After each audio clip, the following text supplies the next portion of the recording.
Hello, my name is Officer Robert Robinson with the City of Miami Police Department. As a part of the application process, the City of Miami Police Department measures the physical fitness abilities deemed necessary to perform the duties of a law enforcement officer through the administration of physical fitness assessments based on the Cooper Institute standards.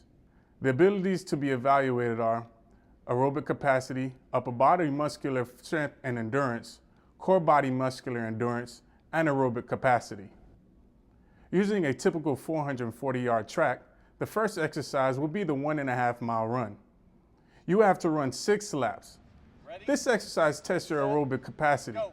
If possible, you should have experienced some practice in pacing prior to the test. Often applicants will run too fast early in the run and become fatigued prematurely. You should not eat a heavy meal at least 2 to 3 hours before the test. Be sure to warm up and stretch thoroughly prior to the run. During the administration of the test, lapse times will be called out. Finish times are called out and then recorded. Upon the completion of the test, a mandatory cool-down period will be enforced. You must walk slowly for 5 minutes. The next exercise will be the 1-minute push-up.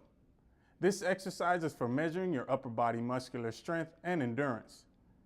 Your hands are placed slightly wider than shoulder width apart, with your fingers pointed forward. The person assisting you will place one fist on the ground below your chest.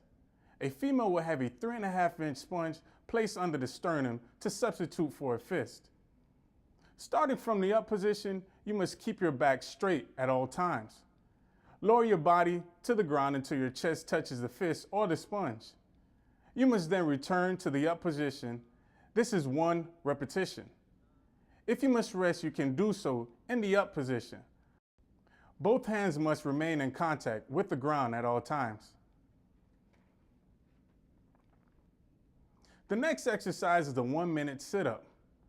This exercise is to test your core body muscular endurance. You start by laying on your back, knees bent, with feet flat on the ground. Hands are behind your head with fingers interlaced. You should avoid pulling on your head with your hands. Someone will hold your feet down firmly. Your buttocks must remain on the ground with no thrusting of the hips. You must perform as many correct sit-ups as possible in 1 minute.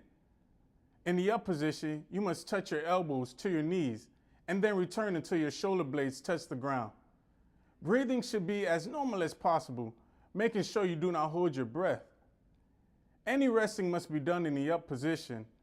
It is important that your neck remains in a neutral position. The score is the total number of correct sit-ups performed. And finally, the 300-meter run. This exercise tests your anaerobic capacity. The 300-meter run is approximately 3/4 of a typical 440-yard track. This is a sprint. You will use less energy by running horizontally. Vertical motion is wasted motion. In other words, don't bounce up and down while running. You should be running on your forefoot rather than on your heels. Aim to take 180 steps per minute. Short, fast steps are better than long, slow steps. Don't overstride. This will only slow you down. Take advantage of your arm strength. Keep your arms at a right angle.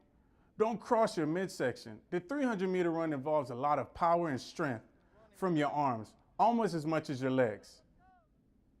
That concludes the battery of the physical fitness assessments. It is highly recommended to train yourself to exceed the minimum requirements on all the test exercises to ensure that you will be able to compensate for any unforeseen circumstances that might impact your performance. Thank you, and we wish you the best of luck.